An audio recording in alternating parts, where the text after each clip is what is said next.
Ikuti dan hadirilah Safari Dakwah Sumatera Barat Dr. Dasman Yahya Ma'ali LCMA Hafizahullahu Ta'ala 29 Zulhijjah 1443 Hijriah sampai dengan 2 Muharram 1444 Hijriah atau 29 Juli sampai dengan 1 Agustus 2022. Dan mereka pun dikelilingi oleh para malaikat, karena malaikat suka majelis-majelis zikir dan ilmu. Allah pasti akan mengangkat derajat orang-orang yang beriman dan orang-orang yang diberikan ilmu beberapa derajat tingginya.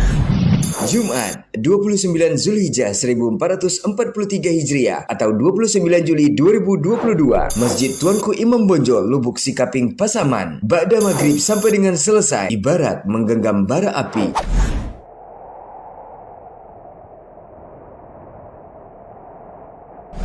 Sabtu 30 Zulhijjah 1443 Hijriah atau 30 Juli 2022, Masjid Al-Ikhlas, Panapa, Lubuk Sikaping, Pasaman. Ba'da subuh sampai dengan selesai, kedudukan sunnah dalam Islam.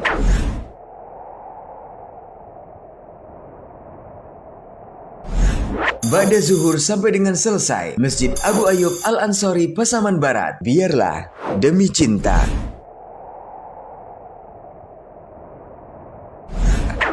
Ba'da maghrib sampai dengan selesai, Masjid Jabal Rahmah, Pasaman Barat. Nikmat surga dan siksa neraka.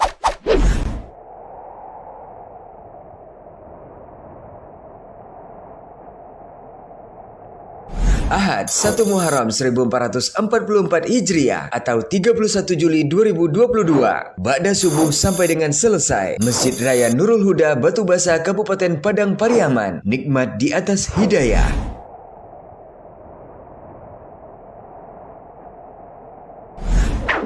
Jam 10 sampai dengan 12 waktu Indonesia Barat, Masjid Al-Ikhlas, Koto Mandake, Kota Pariaman. Keagungan ilmu hadis dalam Islam.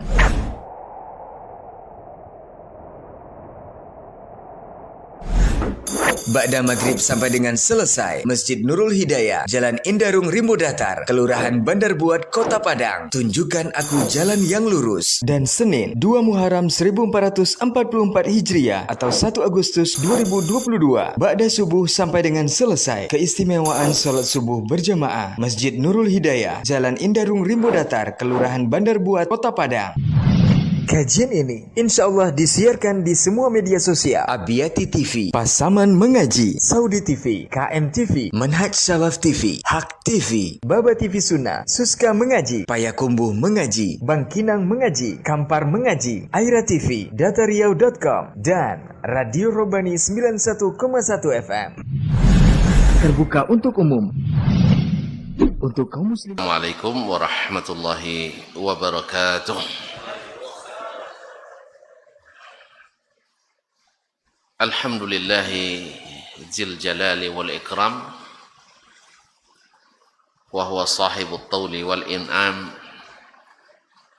Ahmaduhu subhanahu wa ta'ala ala ni'amihi al-izam, kama ashkuruhu ala alaihi al-jisam. Ashhadu an la ilaha illallah wahdahu la sharika lah, al-malikul alam.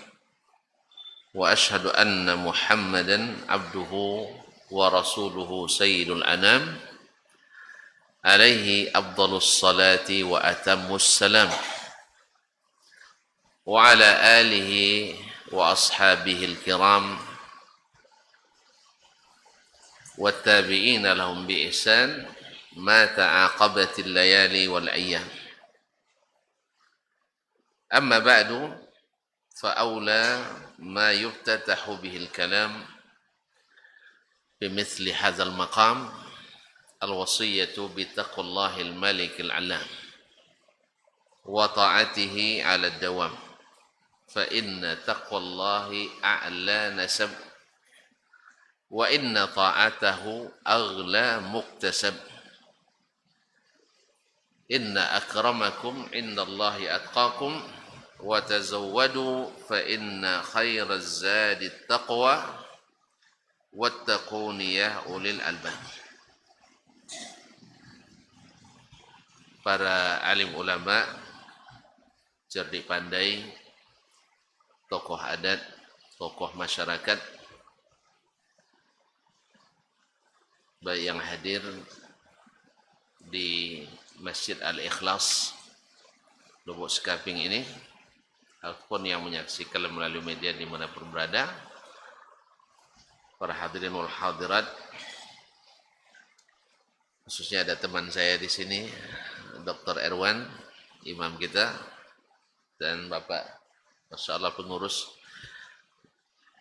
dan seluruh yang hadir, yang besar tak saya sebut gelar, yang tak bergelar tak tahu pula nama semuanya.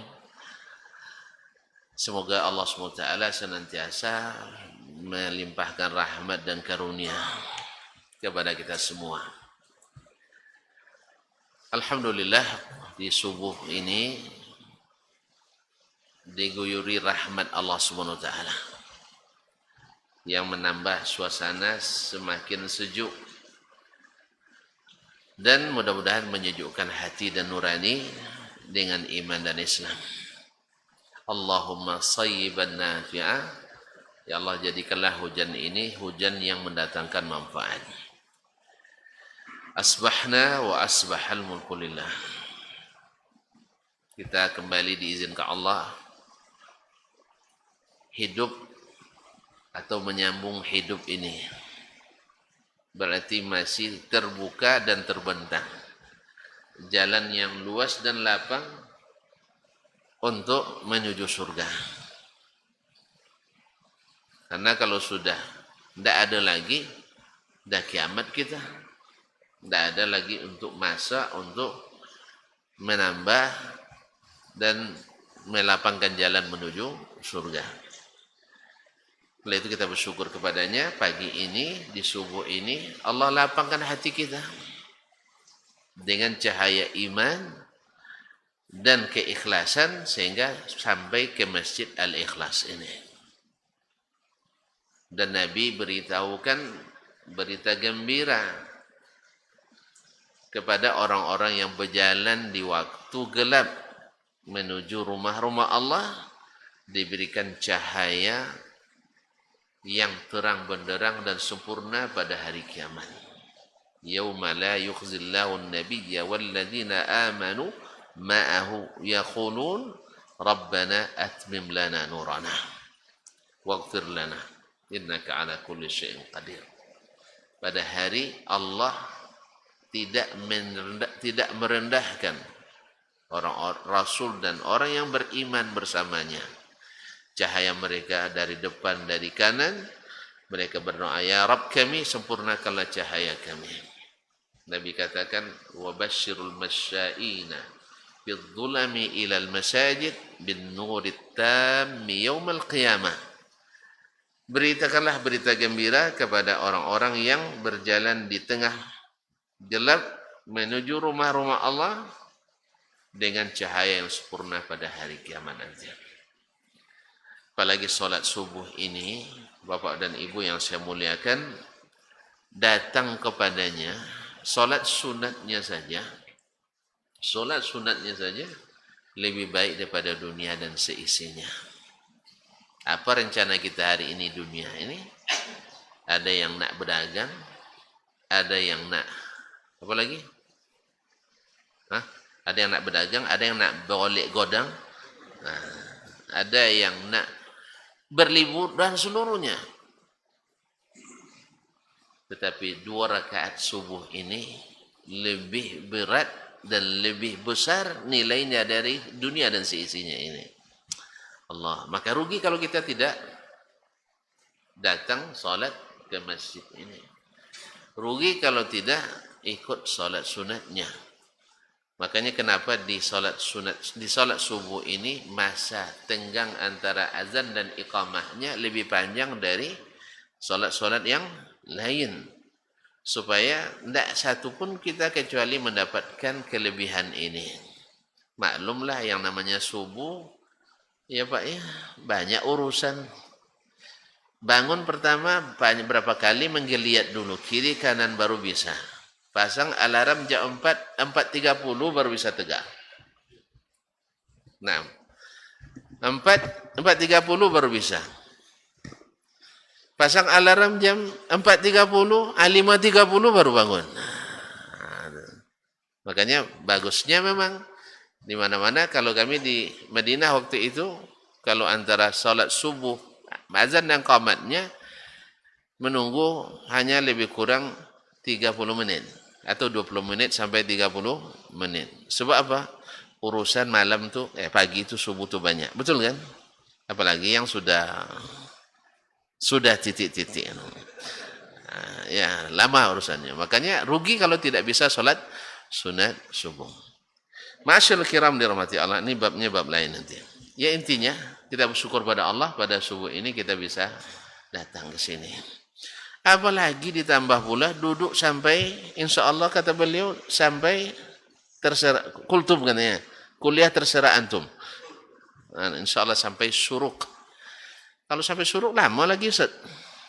Tidak apa-apa. Biasa lama-lama juga aja. Hah? Sekarang baru jam 6. Oh, 5.45 sebentar lagi rupanya. Saya kira tadi masih 5:05. Sekarang 5.45. Oke lah. Baiklah, kaum muslimin dan muslimat dirahmati Allah. Salawat dan salam kepada baginda Nabi sallallahu alaihi wasallam.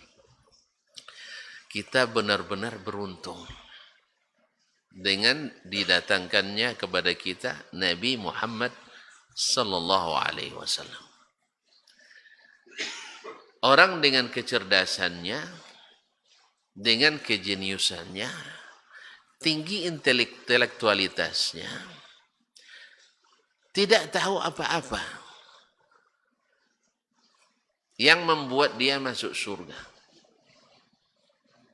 Dia tidak akan tahu jalan menuju surga. Padahal kita ke dunia ini, visi terhebat, visi pandangan ke depan, cita-cita tertinggi kita ingin masuk surga. Ada yang tidak mau masuk surga? Tunjuk tangan. Hah? Ada mak-mak yang tidak masuk surga? Semua nak masuk surga. Ini cita paling tinggi yang pernah ada di dunia. Nah, jalan ke surga itu dicoba-coba orang mencarinya. Kebanyakan percobaannya gagal. Kalau hanya dicoba-coba sendiri. Umat Nabi Nuh mencoba cari jalan ke surga. Berujung pada syirik pada Allah Tabaraka wa Ta'ala. Awalnya mereka maksiat dia. Datanglah iblis membawa mereka meninggalkan maksiat tapi bikin maksiat yang lebih besar. Apa itu? Mengkultuskan orang-orang saleh. Awalnya menganggap mereka dekat dengan Allah. Selepas itu sebagai sekutu-sekutu Allah. Dan ujung-ujungnya lebih banyak menyembah berhalanya daripada menyembah Allah Tabaraka wa Ta'ala. Berangsur pasti. Jadi maksiat betul besar. Tapi mereka ditunjukkan jalan yang lebih besar daripada maksiat biasa, daripada mencuri, daripada berjudi, daripada narkoba, yaitu syirik kepada Allah Tabaraka wa Ta'ala. Diansur-ansur olehnya. Lalu datang Nabi Nuh alaihissalam menunjukkan jalan itu. Ternyata mereka dengan kecerdasannya menolak. Sampai ke zaman Nabi sallallahu alaihi wasallam, orang-orang Quraisy, orang jahiliyah, ketika masa antara Nabi Ismail dengan Nabi Muhammad sallallahu alaihi wasallam berlangsung sangat jauh. Berapa tahun? Kira-kira aja. 2000. Masya Allah. 2000 tahun kata beliau. Ya. 2000 ya, enggak 1200. Dah mulai ragu. Nah, gitu kalau enggak jelas pasti ragu. Nah, ya kalau enggak pasti mesti ragu. Enggak pasti ya. Iya, saya juga enggak pasti. Maka saya bikin ragu. Ustaz, berapa Ustaz? 1200 atau 2000? Ragu juga. Nah, itulah saya jadi ragu gara-gara antum ragu, saya ragu juga jadinya. Nah, yang jelas masanya sangat panjang. Beratus-ratus tahun, berabad-abad. Mereka jauh dari ilmu, mereka pun mencoba dengan kecerdasannya, dengan keahlian, kecerdasan berpikirnya. Saya nak tanya, orang Arab itu cerdas apa tidak, Ustaz? Cerdas ya. Pak Haji? Ya, jangan bilang enggak. Kalau secara teori ilmu kesehatan, makannya daging, minumnya susu. Kalau kita sarapan goreng ubi, siang makannya keripik ubi, sore cemilannya rebus ubi atau panggang ubi. Mana yang lebih banyak apa proteinnya, ubi atau susu? Kalau kita makan nasi pakai daging, mereka makan daging pakai enggak, awak makan nasi pakai daging. Nasi satu baskom, apa namanya? Enggak satu piring. Cambung, satu cambung tuh dagingnya satu potong. Ya, perbandingannya kalau orang Arab makan kambing seekor 6 orang. Kalau orang kita makan kambing seekor 6 RT. Iya Pak ya? Tentu enggak. Dari sisi kecerdasan, mereka lebih cerdas dari kita. Lebih cerdas, enggak kurang. Apa sebab? Karena omega 3-nya banyak pada mereka. Kalau kita mega mendungnya banyak. Jadi kaum muslimin orang cerdas. Cuman kecerdasan yang tidak berdasarkan ilmu membuat mereka tersesat jalan. Karena lahir dari pikiran, lahir dari perasaan. Segala yang dianggap baik menurut pikirannya dijadikan bagian dari agama. Itulah yang terjadi ketika para sahabat setelah masuk Islam mereka saling bercengkerama. Alangkahnya bodohnya kita dulu ya katanya. Ketika kita melihat ada batu agak aneh, kita kultuskan, jadikan sembahan. Besok ketemu batu yang lebih aneh lagi, yang lebih bagus daripadanya, kita jadikan pula sembahan dan sebagainya. Ada yang lucu lagi seperti cerita Muawiyah bin Al-Hakam. Dulu semasa kita di masa jahiliyah dulu, kalau pergi musafir, kan Tuhannya tinggal. Kan berhalanya. Lalu gimana? Mesti dibawa. Kalau enggak nanti enggak selamat perjalanan. Kalau dibawa batu, berat. Argo tak ada. Dibawa kayu, juga berat. Akhirnya apa dibuatnya? Dibuat Tuhan dengan bahan tepung. Diadon tepung dengan susu, habis itu dibentuklah semacam patung, dibawa. Dalam perjalanan habis bekal. Minta sama Tuhan, tidak dikasih. Habis itu, datang pikirannya lagi. Barangkali Tuhan ini maha pengasih, maha penyayang. Dia ambil kupingnya. Tidak marah dia, makan juga. Habis itu ambil hidungnya, tidak juga marah, dimakan terus. Akhirnya habis Tuhan dimakan. Itu masa jahiliyah. Jadi kaum muslimin dan muslimat dirahmati Allah SWT. Memang kecerdasan kadang-kadang tidak berguna kalau tidak dibimbing dengan wahyu. Nah, disitulah letaknya Allah menyebut laqad mannallahu 'alal mu'minina iz ba'atsa fihim rasulan min anfusihim. Benar-benar Allah telah memberi karunia yang besar kepada siapa? Orang-orang yang beriman. Sebab orang yang tidak beriman tidak dapat dia karunia ini. Orang-orang beriman. Apa itu nikmat yang besar? Iz ba'atsa fihim rasulan.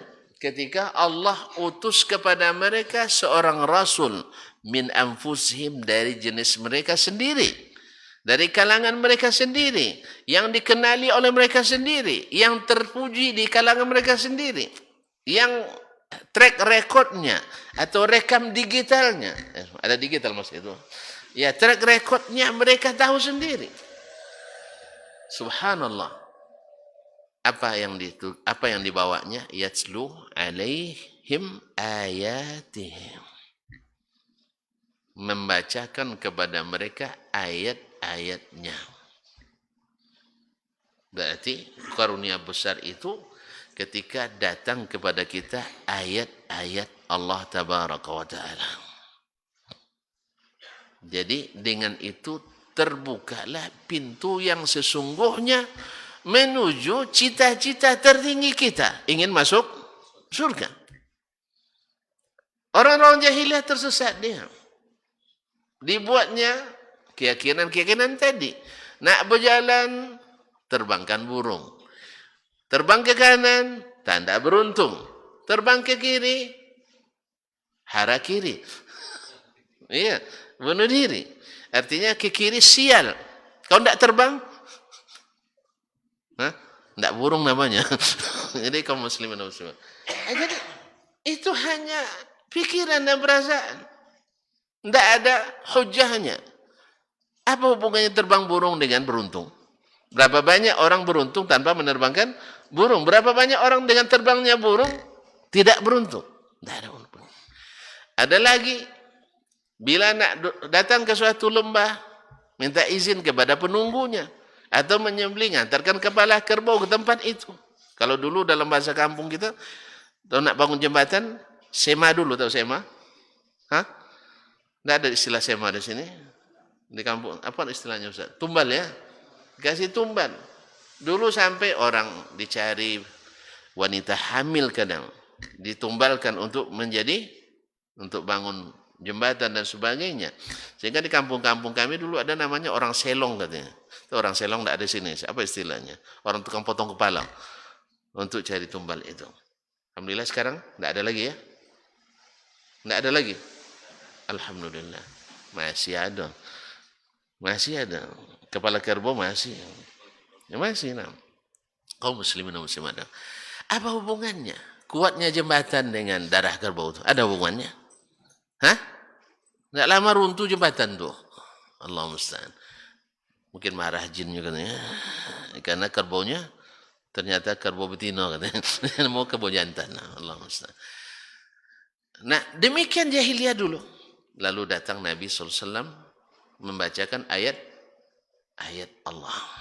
Wa yuzakkihim. Dan membersihkan mereka. Dari mana? Dari kotoran-kotoran pemikiran dan perasaan tadi. Dengan apa? Ayat-ayat Allah Tabaraka wa Ta'ala. Dibersihkan. Jadi kalau yang namanya tazkiyah itu tidak bisa dalam sehari. Ini ada sebagian santri kadang atau mahasiswa datang ke saya minta tazkiyah Ustaz. Ya. Awak baru kali itu pertama bertemu. Saya bilang tidak bisa. Tazkiyah itu proses. Maka saya syaratkan siapa gurunya kamu.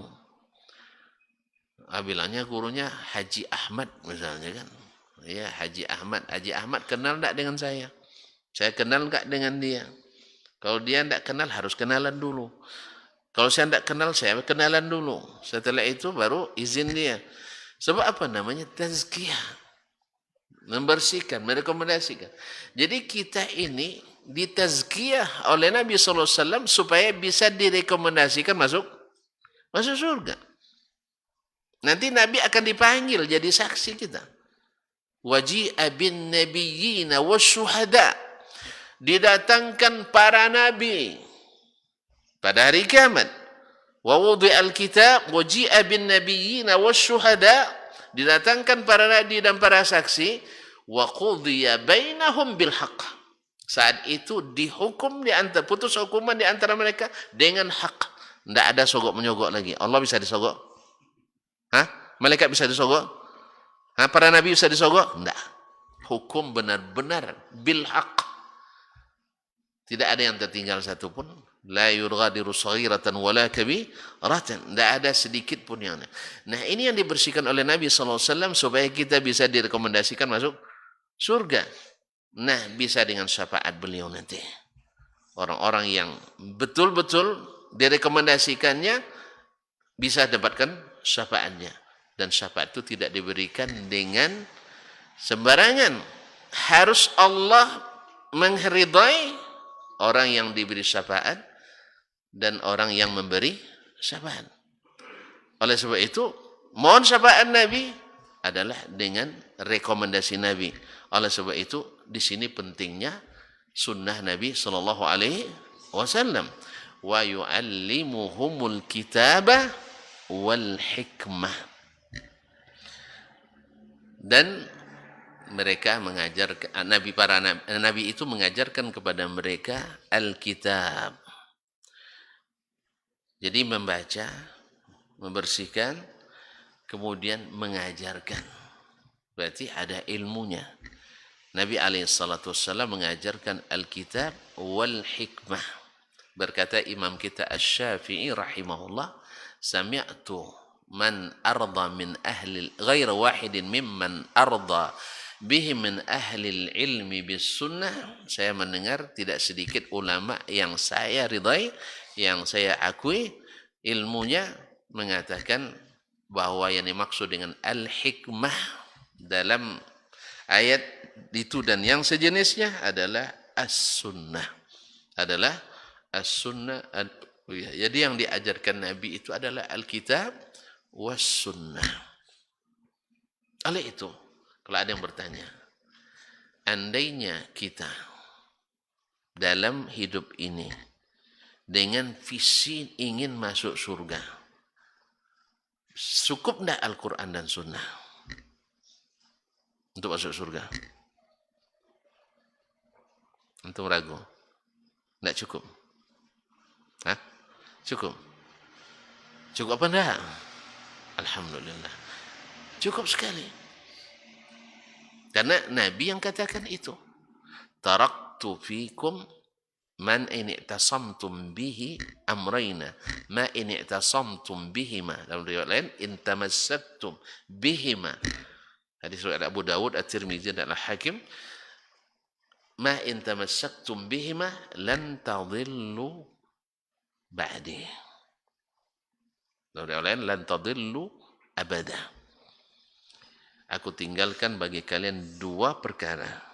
Bila kalian berpegang teguh pada keduanya, takkan sesat selamanya.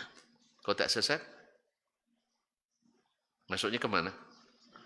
Terperosok ya? Orang tak sesat, terperosok. Melenggang ke surga. Kalau yang tersesat, terperosok ya? Neraka. Mana yang lebih mudah, masuk neraka atau masuk surga? Hah? Mana yang lebih suka? Bukan, yang lebih mudah maksud saya. Hah? Tergantung yang bawa ya, Masya Allah. Apa tafsirnya itu? Sama mudahnya. Alhamdulillah. Ya sama mudahnya. Betul itu. Kalau menurut hadis Nabi, masuk surga itu berat. Karena harganya mahal. Buktinya yang bisa membelinya tidak banyak.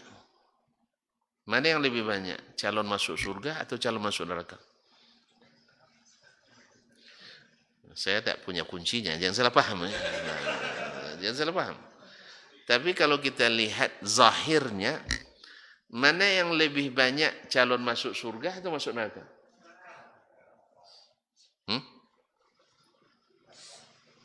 Iya. Masya Allah. Alhamdulillah. Di mana antum tahu? Bahwa calon masuk surga lebih banyak, lebih sedikit daripada yang masuk neraka. Hah? Salat subuh sedikit yang hadir. Berarti yang tak salat subuh tak masuk neraka langsung. Ya Allah ya Rabbi. Astagfirullah. Jangan terlalu begitulah. Sedih saya. Subhanallah. Lihat saja angka orang kafir dengan angka orang yang Islam. Mana lebih banyak? Nah, mana lebih banyak jumlah orang yang Muslim atau yang kafir? Iya. Betul itu? Taib. Kalau orang Islam tempatnya di mana? Di surga. Orang kafir? Hah? Ini sembarang masuk orang nampak. Iya. Allah haramkan neraka bagi orang beriman. Sebagaimana Allah haramkan surga bagi orang yang kafir. Ustaz, tidak boleh bilang kafir Ustaz. Kan Allah sendiri mengakui agama lain. Apa ayatnya? Lakum dinukum waliyadin. Jangan paksa-paksa orang untuk beriman. Kan Allah sendiri mengakui agama selain agama Islam. Lakum dinukum waliyadin. Tidak boleh sebut orang kafir. Lu tanya, itu ayat di surat apa Pak? Di surat Al-Kafirun. Di surat orang-orang kafir. Orang sendiri sebut mereka orang kafir. Qul ya ayyuhal kafirun. Faman sya'a falyu'min wa man sya'a falyakfur. Siapa yang mau, hendaklah mukmin. Kalau siapa yang mau, hendaklah kafir. Berarti tidak boleh. Silakan memilih nak jadi kafir atau jadi mukmin. Ujungnya masuk surga juga. Betul? Hah? Kalau cuma masuk surga itu apa? Itu perang lawan antara kafir dengan muslim lagi. Jangan kata muslim kafir, antara sama muslim aja perang juga antum gara-gara mengatakan ini masuk neraka, ini masuk surga.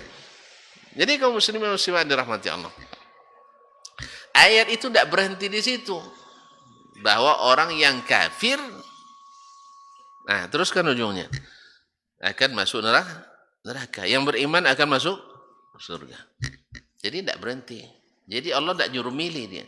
Allah mengancam. Keterangan sudah jelas. Yang beriman nih, yang tidak beriman ini bagiannya. Nah kalau gitu silakan pilih waktu itu. Jelas ya?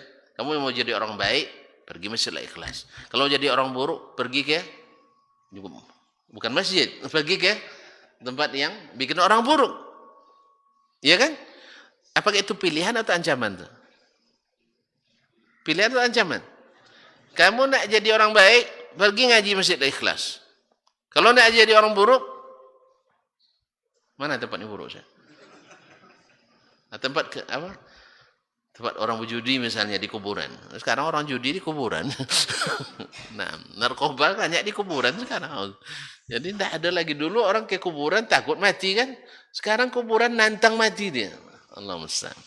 Ma'asyarul kiram rahmatullah. Kembali ke sini. Jadi datang Nabi SAW sebagai karunia besar membawa dua, Alkitab was sunnah atau al-hikmah. Disebutnya as-sunnah dengan al-hikmah. Ini makna yang luar biasa kaum muslimin dan muslimat. Sebab al-hikmah itu, hikmah dalam bahasa Arab min kalimat al-ihkam. Apa makna al-ihkam? Al-itqan. Dia itu benar-benar profesional. Jadi kalau nak jadi beragama yang profesional, yang proporsional, ini bahasa teman saya nih, kalau tidak pakai saya ya. Sebab kalau beliau ini kuliah, kalau tidak pakai bahasa seperti ini, tidak dianggap ilmiah. Nah, ini saya sebutkan dulu waktu kuliah saat ya. Nah, kalau baru dianggap ilmiah bila pakai proporsional, profesional, dengan dedikasi, integritas, kredibilitas, dan tas-tas lainnya. Nah, itu baru ilmiah. Kalau tidak dianggap ilmiah. Mohon maaf aja. Bahasa kampung kami itu. Nah, bahasa kampung kami. Ma'asyarul kiram dirahmati Allah SWT. Nah, jadi orang yang beragama yang mutqin berarti mesti mengikuti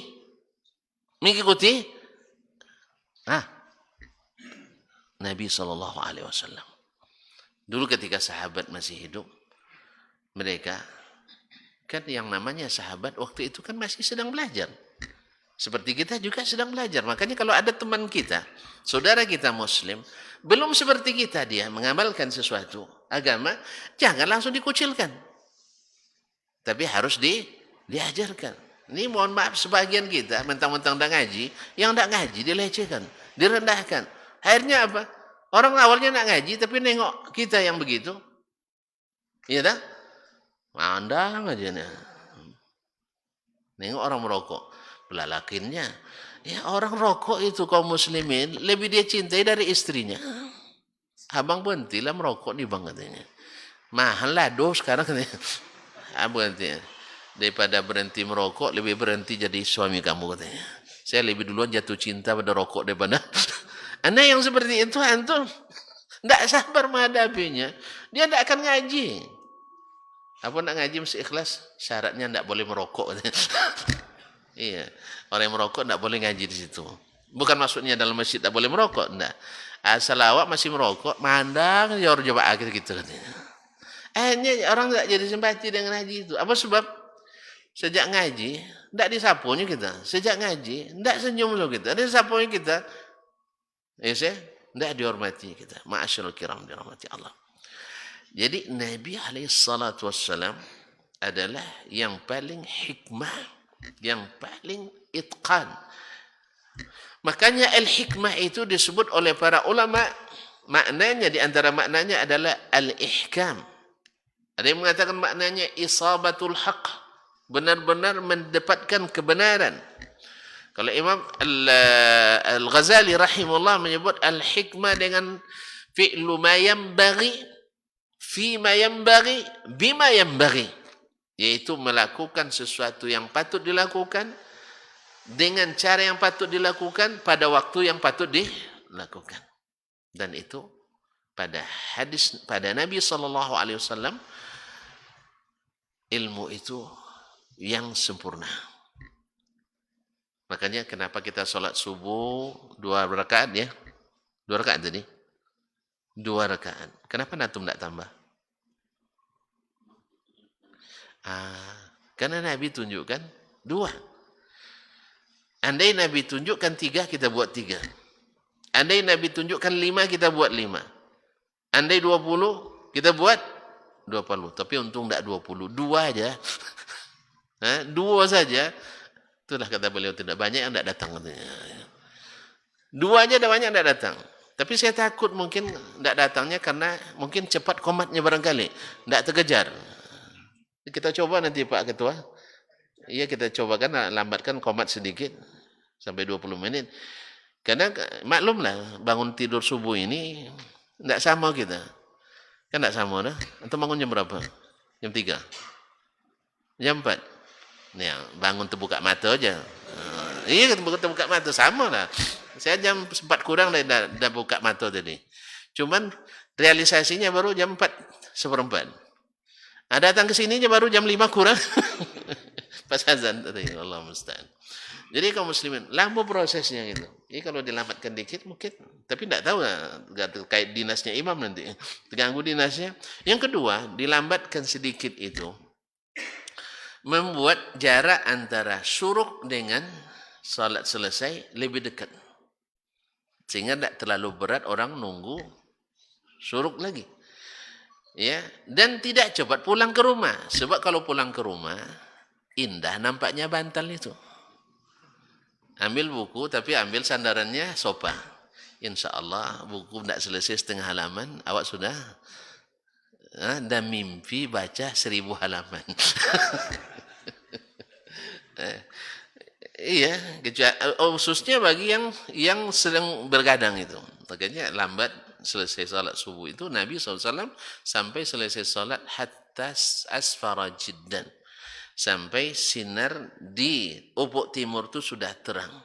Baru selesai salat subuhnya. Bukan karena pendeknya, karena panjangnya. Ya agak panjang dari salat yang lain. Ini intinya kaum muslimin. Ini tidak wajib. Ini salah paham, tidak wajib. Nah, artinya kalau bisa, ini proposal saya semalam saya sampaikan dengan kawan-kawan. Saya ajukan proposal ke pengurus Al-Ikhlas supaya saya jangan terlambat besok sih bang. Tapi tidak terlambat tadi ya. Alhamdulillah. Kaum muslimin dan muslimat, yang nama proposal boleh ditolak, boleh diterima Pak ya. Kalau terima, saya bersyukur dan terima kasih. Kalau ditolak, besok saya ajukan lagi. Nah, besok saya ajukan lagi. Mana tahu syaratnya masih kurang. Karena keterangannya tidak sempat saya sampaikan sekarang semuanya. Baiklah kaum muslimin dan muslimat. Balik ke sunnah tadi. Nah, kalau demikian halnya, Allah menyebut bahwa sunnah Nabi itu dengan al-hikmah, yaitu benar, profesional, dan seterusnya dengan makna itqan, paripurna, berarti sunnah adalah sesuatu yang sangat berharga bagi umat Islam. Dan karunia besar yang diberikan kepada umat Islam. Bukan sesuatu ini. Apa sebab? Karena yang paling paham Al-Qur'anul Karim adalah Nabi alaihi salatu wassalam. Ya, yang paling paham Al-Qur'anul Karim adalah Nabi sallallahu alaihi wasallam. Dan tafsir Al-Qur'an yang paling benar adalah tafsirnya Nabi sallallahu alaihi wasallam. Pengamalan Al-Quran yang benar adalah pengamalan Nabi alaihi salatu wassalam. Makanya Abdullah bin Abbas, masih ingat Abdullah bin Abbas? Orang mana? Pasaman Timur, Pasaman Barat? Tidak ada lagi Timur sekarang ya. Nah, ma'asyarul kiram dirahmati Allah, Abdullah bin Abbas, sahabat Nabi, yang sangat cerdas dan didoakan Nabi SAW menjadi ahli tafsir Al-Quran terbaik dan terbesar sepanjang sejarah Islam sampai hari ini. Didoakan oleh baginda Rasulullah SAW, Allahumma faqihhu fid din wa alimut ta'wil. Ya Allah, jadikan dia paham agama dan ahli menafsirkan Al-Quran sehingga dapat gelar Turjumanul Quran. Turjumanul Quran, ahli tafsirnya Al-Quran. Dia katakan, man hajjaka bil kitab fahajjahu bis sunnah. Siapa yang mendebatmu dengan Al-Quran saja, jawab dengan sunnah. Apa sebab? Fa innal Qur'ana zuju. Karena Al-Quran itu multi tafsir. Bisa ditafsirkan begini, bisa ditafsirkan begini. Makanya banyak syubhat beredar karena orang menafsirkan Al-Quran dengan pendapatnya. Dengan pendapatnya. Orang bisa mengatakan mengakui seluruh agama benar dengan Al-Quran. Apa ayatnya kepada dokter? Qul ya ahlal kitabi ta'alau ila kalimatin sawa'in bainana wa bainakum. Katakan, hai ahlul kitab, mari kita menegakkan kalimat yang sama di antara kita. Kan ada yang kita sepakati. Sah? Kan ada hal-hal yang kita sama-sama dukung. Itu yang sama-sama kita tegakkan. Maka ditafsirkanlah kalimatun sawa itu saling kasih mengasihi, sayang menyayangi, saling toleransi, saling mengucapkan selamat. Hari Raya Idul Fitri, selamat Idul Fitri. Hari Natal, selamat Natal. Besoknya selawatan lagi di gereja. Tapi tidak ada mereka takbiran di masjid. Ada orang lain tuh takbiran masjid, Pak?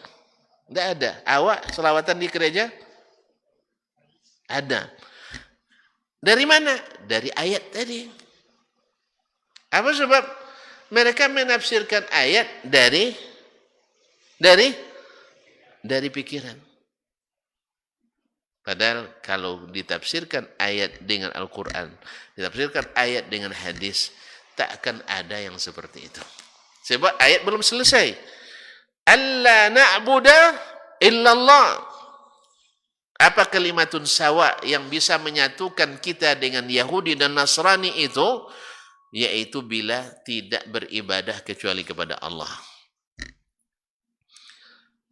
Tidak beribadah kecuali kepada Allah. Nah, apakah mereka mau? Tidak. Mereka beribadah dan meminta kepada selain Allah. Meminta kepada selain Allah. Ada ibunda, ada ananda. Ya tak? Wala nusyrika bi syai'an. Dan tidak menyekutukan Allah dengan sesuatu. Mereka tidak mau. Wala yattakhidha ba'duna ba'dan arbaban min dunillah. Dan tidak menjadikan sebagian kita sebagai tandingan-tandingan bagi Allah. Yang membuat aturan-aturan agama yang tidak diturunkan Allah, lalu kita taati mereka. Tidak ada ayatnya, tidak ada hadisnya, tidak ada dalilnya. Mereka buat aturan dalam agama, itu lebih kita ikuti. Kalau tidak mau meninggalkan itu, berarti belum ada kalimatun sawa. Di mana dapatnya? Di sunnah Nabi SAW. Oleh itu kaum muslimin dan muslimat dirahmati Allah SWT, Sampai-sampai ulama di tabi'in seperti Makhulus Syami, Amir bin Shurahil Asy-Sya'bi wafat 150 Hijriah mengatakan lal kitabu ahwaju ila sunnati minas sunnati ilal kitab. Sesungguhnya Al-Quran lebih membutuhkan as-sunnah daripada as-sunnah membutuhkan Al-Quran. Apa maksudnya? Apa maksudnya? Al-Quran tanpa sunnah tidak bisa diamalkan. Al-Quran tanpa sunnah tak bisa diamalkan. Bisa? Al-Quran tanpa sunnah bisa diamalkan? Hah? Tidak. Diamalkan pasti keliru. Tadilah contohnya. Al-Quran tanpa sunnah mesti keliru. Di zaman sahabat, Imran bin Husain menyampaikan kajian-kajian di masjid besar Al-Basrah, Jami Al-Basrah. Menyampaikan hadis-hadis Nabi. Setiap mensyarahkan Al-Quran, lebih banyak hadisnya. Sekarang orang katakan nggak ngeh juga kan. Gerah dia mendengar, kok hadis sebentar, sunnah. Ada yang seperti itu. Ma'asyal kiram. Itu sudah ada bibitnya dulu memang. Dan itu yang diingatkan Nabi SAW. Jangan sampai ada orang yang duduk santai di atas sofanya, lalu datang perintah yang aku perintahkan. Dia bilang, enggak, kita cukup dengan Al-Quran saja. Karena Al-Quran lebih tinggi dari As-Sunnah. Dan Al-Quran tak akan keluar dari Sunnah. Masya Allah, bahasanya bagus. Al-Quran tak akan keluar, apa yang diperintahkan Rasul sama dengan perintahkan Allah. Tidak akan keluar. Betul itu bahasanya, tapi maknanya batil. Lalu Imran bin Husain mengatakan kepada orang tadi, ya akhi, lau zahabta anta wa man ma'aka, andainya kamu dan orang yang sama dengan kamu pikirannya untuk mengamalkan Al-Quran tanpa sunnah, aina tajidu anta wa ashabuk anna salat az-zuhri arba'. Kalau kau begitu pun tidak pakai sunnah, di mana kau dapatkan salat zuhur itu 4 rakaat? Coba yang hafiz Quran tunjuk tangan. Ada dalam Al-Quran salat zuhur 4 rakaat? Hah? Tidak ada ya? Pasti itu? Hafiz ya? Tidak, tapi dah pasti, dah sering baca. Alhamdulillah. Wa aina tajidu anta wa ashabuka anna salat al-asri arba'. Salat asar 4. Salat maghrib 3. Salat isya 4. Salat subuh 2 tadi. Ada Al-Quran? Tidak ada. Ini baru 1 aja. Di bilangan rakaat. Kemudian ketika kamu salat, memulai dengan takbiratul ihram. Ada dalam Al-Quran? Enggak ada.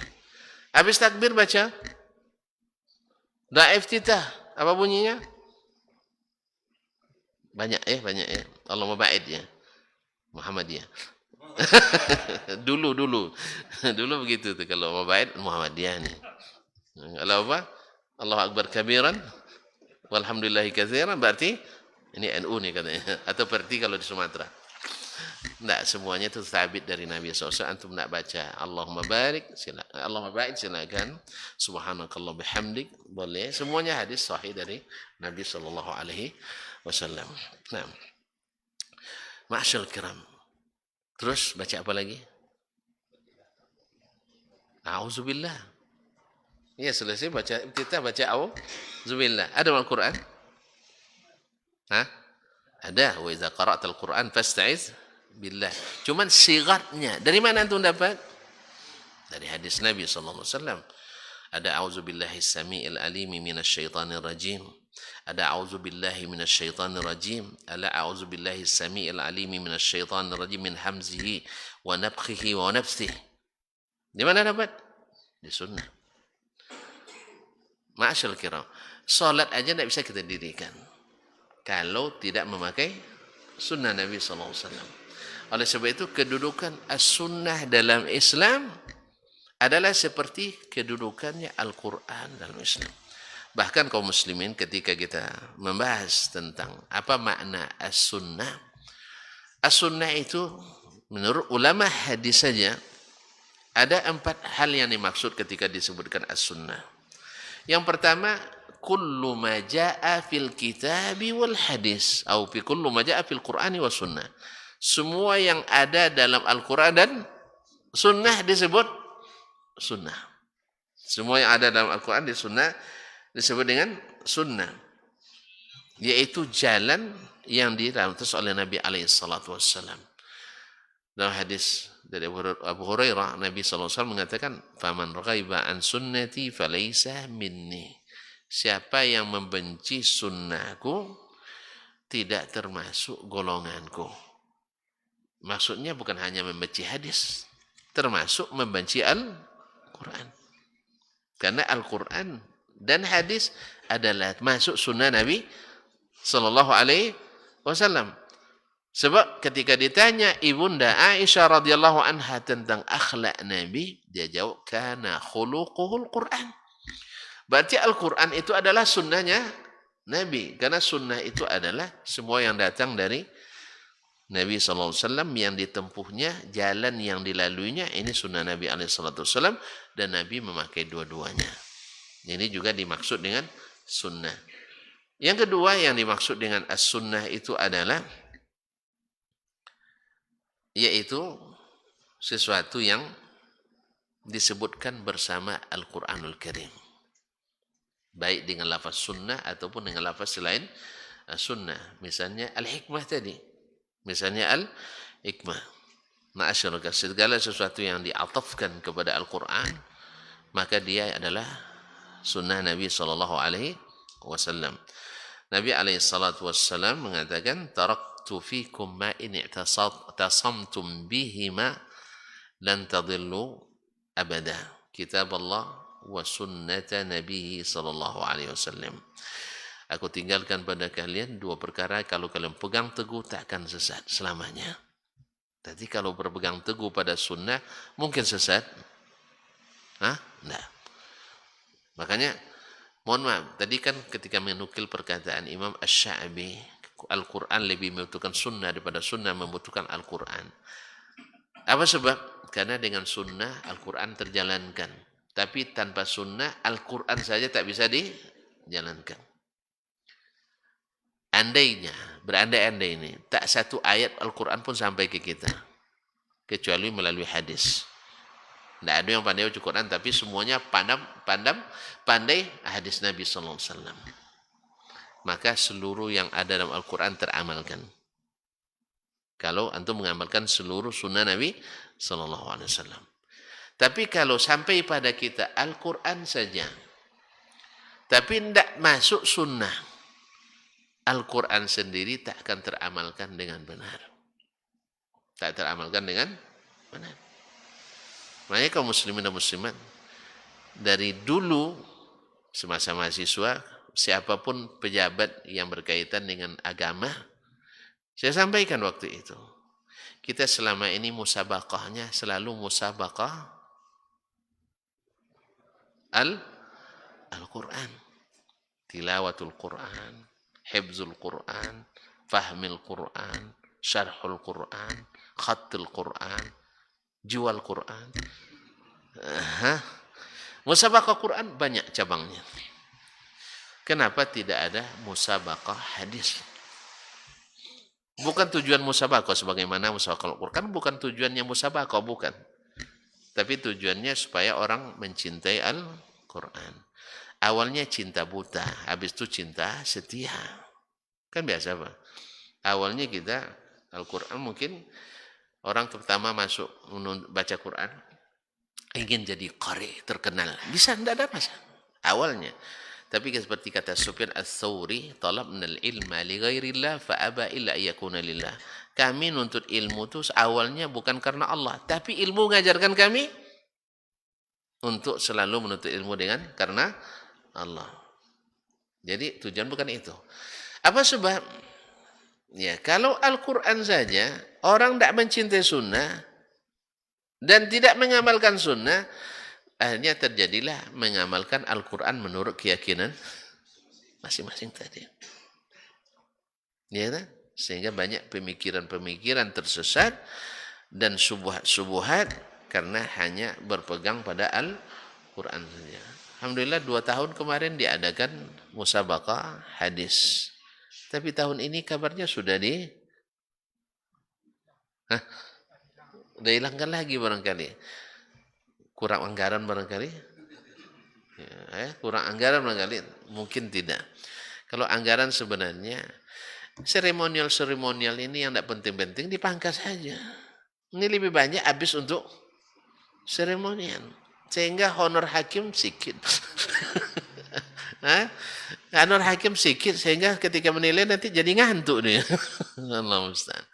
Hadiah peserta sedikit. Yang banyak untuk kontraktor. Kontraktor. Bikin kontraktor. Untuk astaka yang banyak untuk EO, event organizer. Yang mengatur acara.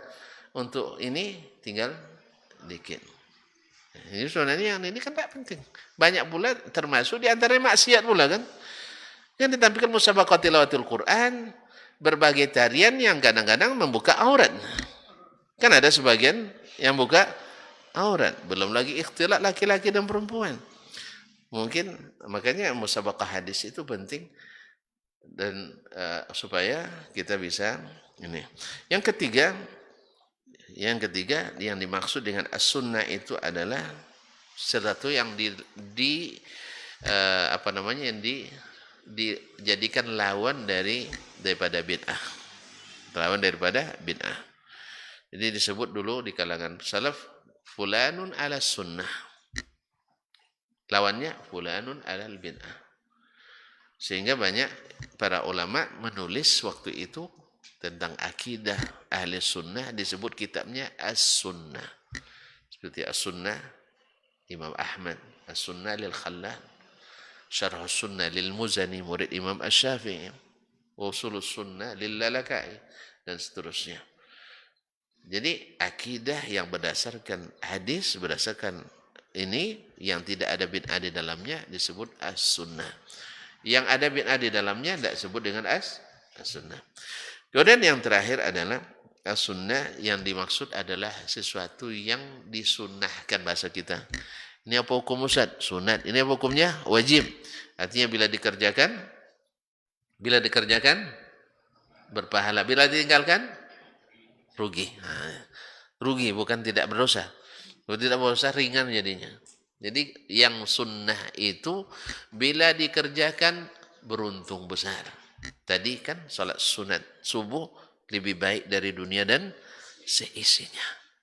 Apapun kegiatan kita hari ini, salat sunat subuh lebih berharga daripadanya. Nah, ini makna sunnah. Kemudian ada istilah-istilah lain sunnah di kalangan fuqaha, di kalangan usuliyin dan sebagainya. Barangkali tidak terlalu diperlukan untuk kali ini. Intinya sebagai kesimpulan bahwasanya sunnah Nabi itu adalah karunia besar yang Allah kirim pada kita. Yang kedua, bahwa untuk meluruskan pemahaman dan pengamalan maka diperlukan as-sunnah. Yang ketiga, kita dengan mengikuti sunnah bebas dari penyakit dan serangan subuhan. Karena dengan Al-Quran banyak subuhan orang terlahirkan. Ya, banyak orang lahirkan. Ya. Dengan Al-Quran, tapi kalau kita lihat bagian pengamalan Nabi terhadapnya dalam sunnahnya, dalam perintahnya, dalam ketetapannya, insya Allah kita selamat dari berbagai subuhan. Yang keempat, bahwa mengikuti Nabi SAW dengan sunnahnya sama dengan mensyukuri pemberian Allah kepada kita. Sebab kalau antum dikasih mobil, lalu dibiarin, tidak diparkir di tempat yang bagus, tidak pernah dicuci, tidak pernah diisi biasanya, antum syukur atau tidak? Kalau sempat anak kasih antum rumah misalnya, mau? Kalau maupun saya tidak punya yang diberikan. Andai kita diberi orang rumah. Dan orang rumah sekali. Rumah dan orang rumah. Nah. Setelah diberi, rumahnya tak pernah disapu. Tidak pernah dipasang lampu. Tidak pernah pokoknya tidak dirawat. Apa dibilang senetik sama orang yang memberi? Tidak bersyukur. Dikasihnya kita orang rumah, tidak pernah diurus sampai dia kurus. Dikasih makan tidak, dibelikan perhiasan tidak, dirawat tidak, sakit dibiarin. Apa kata orangnya nanti? Tidak bersyukur. Makanya mertua marah sama kita. Iya, dan besar anak saya nikah dengan kamu, semasa dengan saya glow dia, apa glowing? Wajahnya berseri, wajahnya apa? Bersinar. Setelah nikah dengan kamu tidak urus anak saya, berarti tidak mensyukuri. Demikian juga sunnah. Dan kita tahu lalu kita tidak urus, tak kita kerjakan dan kita tinggalkan dengan sengaja, berarti kita tidak bersyukur atas nikmat besar ini. Yang kelima, bahwa dengan sunnah menyatukan tafsir kita terhadap syariat ini, terhadap akidah ini. Sebab banyak penyimpangan, baik sengaja maupun tidak, dalam akidah, dalam ibadah, dalam muamalah, akibat meninggalkan sunnah Nabi Sallallahu Alaihi Wasallam. Yang keenam, bahwa yang mengikuti sunnah mempermudah jalan menuju surga. Karena Nabilah di antara umat manusia yang paling tahu jalan menuju surga. Sampai Nabi mengatakan, kullu ummati yadkhulul jannah. Umatku seluruh masuk surga illa man abah, kecuali yang tidak mau. Wa man ya'ba ya Rasulullah, siapa yang tidak mau? Man ata'ani, siapa yang taat saya masuk surga. Wa man asani, siapa yang tidak ikut saya, maka dia tidak mau masuk surga. Oleh itu kaum muslimin dan muslimat, yang keenam, yang ketujuh, bahwa dengan sunnah akan mengikat kita dalam tali persaudaraan yang kokoh. Karena apa? Karena kita satu imamnya, satu ikutannya, satu ikatannya. Kalau satu ikatannya lebih kokoh daripada yang di sini ikat pula sini, ikat pula sini. Akhirnya kita berpecah-pecah dan berpencar-pencar. Akhirnya kita kucar-kacir dan mudah diadu domba. Akibat apa? Karena kita terlalu banyak menjadikan pedoman-pedoman di luar Nabi Sallallahu Alaihi Wasallam. Tidak masalah mazhab Maliki, mazhab Hambali, mazhab Syafi'i, tapi tetap nakhoda utamanya Rasulullah Sallallahu Alaihi Wasallam. Kalau masalah saya di Indonesia, mazhab saya Syafi'i, saya bilang ana Syafi'iyun ma hayitu wa in amut wa wasiyati lin-nasi yatashafa'u. Saya selama hidup tetap bermazhab Syafi'i. Bila mati wasiat saya kepada kamu, mau terima wasiat saya, tetap bermazhab Syafi'i. Jelas? Mazhab tidak ada masalah. Cuman imam kita tetap Muhammad bin Abdullah Al-Hashimi. Ya. Dan kita beriman pada Muhammad bin Idris Asy-Syafi'i dalam rangka mengikuti Muhammad bin Abdullah Al-Hashimi sallallahu alaihi wasallam. Kalau itu insyaallah umat menuju keterikatan, kebersamaan, persatuan, saling mencintai di atas bingkai yang telah Allah gariskan. Karena ini karunia besar yang harus kita syukuri bersama. Tapi barangkali tidak ada pertanyaan. Kalau pertanyaan ini muftinya dari sini. Nah, ya, ada yang ditanyakan? Silakan. Tapi dengan syarat jangan sulit-sulit. Nah, itu pertanyaan saya selalu bilang yang mudah-mudah ini jangan sulit, jangan. Kayak jelas sekali ini Ustaz. Keterangan jelas sekali begitu. Ya. Kalau gitu kita sekali lagi saya ucapkan terima kasih yang tak terhingga kepada pengurus Masjid Al-Ikhlas yang telah ikhlas. Ya, yang telah ikhlas. Bukti ikhlasnya Masya Allah nunggu sampai selesai. Masya Allah. Pada pengurus, para imam, para ustadz yang telah memberikan kesempatan ini. Sebagaimana Allah berjanji, siapa yang menjadi penyebab kebaikan dapat pahala seperti orang melakukannya. Ini kami ramai ini Pak Ketua. Saya yang berceramah, kawan-kawan yang mendengar, mudah-mudahan pahalanya dapat untuk beliau semua. Beliau-beliau ini. Kan tak masalah kan? Tak masalah kan? Nah, semoga Allah berikan pahala kami semuanya. Tapi tidak berkurang bagian kami. Bagian kami tidak berkurang. Wallahu ta'ala alam wa sallallahu ala nabiyina Muhammad wa sallam. Wa subhanakallah bihamdik. Asyhadu an la ilaha illa anta astaghfiruka wa atubu ilaik. Wassalamualaikum warahmatullahi wabarakatuh. Rabbani, merajut ilmu dan peradaban.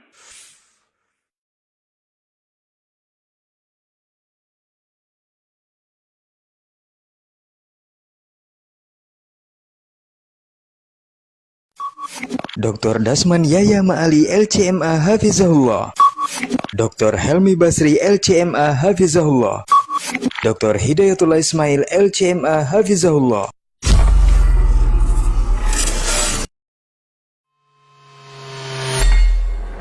Di para sahabat itu, kaum muslimin, yang terbayang bagi mereka itu adalah infak, yang terbayang bagi mereka adalah sebuah kebahagiaan, keselamatan di akhirat yang kekal dan abadi di sisi Allah Tabaraka wa Ta'ala. Semua kita boleh klaim sekarang. Kamu cinta Nabi? Cinta Ustaz.